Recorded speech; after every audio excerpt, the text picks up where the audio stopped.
36 هەمین پێداچوونەوەی خێرای تاوەری تەندروستی سمارت دەربارەی نەشتەرگەری ژێرمێشکە ڕژێنە.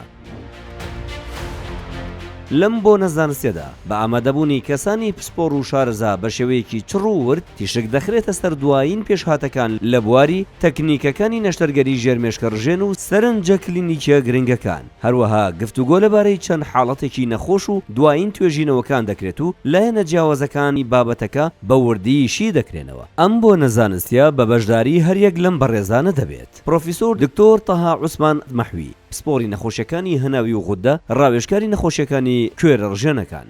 پرۆفیسۆر دکتۆر موئەید ئیسماعیل عەزیز، پسپۆر لە نەشتەرگەری قورگ و لوتوگوێ و ژێر کاسەی سەر. پرۆفیسۆری یاریدەدەر دکتۆر عەبیر کازم عەباس زوهێری، پسپۆری تیشک هەڵگری بڕوانامەی بۆردی عێراقی. دکتۆر عەباس عەزیز مەحموود، پسپۆری نەشتەرگەری مێشک و دەمار. دکتۆر شکار نەوزاد عومەر، پسپۆری نەشتەرگەری و نەخۆشیەکانی قورگ و لوتوگوێ و نەشتەرگەری ژێرکاسەی سەر بەناوبین. دکتۆر هۆشیار عەلی ئەحمەد، پسپۆری نەشتەرگەری و نەخۆشیەکانی قورگ و لوتوگوێ و نەشتەرگەری ژێرکاسەی سەر بەناوبین. پرۆفیسۆری یاریدەدەر دکتۆر مەریوان لەتیف فەتاح، پسپۆری نەشتەرگەری و نەخۆشیەکانی قورگ و لوتوگوێ. دکتۆر پێشڕەو خالید قادر، دکتۆرا لە نەشتەرگەری قورگ و لوتوگوێ، خوێندکاری پسپۆری وردی نەشتەرگەری ژێرکاسەی سەر. هەروەها نوێترین توێژینەوە زانستیەکان لە باوەڕپێکراوترین گۆڤارە زانستیە جیهانیەکان دەخەینە ڕوو. بەشداریکردن بێ بەرامبەرە. لە بەرواری 6/11 2025 ڕۆژی پێنجشەممە کاتژمێر 8 سەردەبەیانی لە هۆڵی کۆنفرانسی تاوەری تەندروستی سمارت نهۆمی 15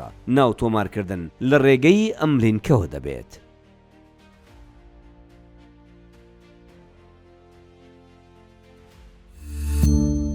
سمارت وەرچەرخانە.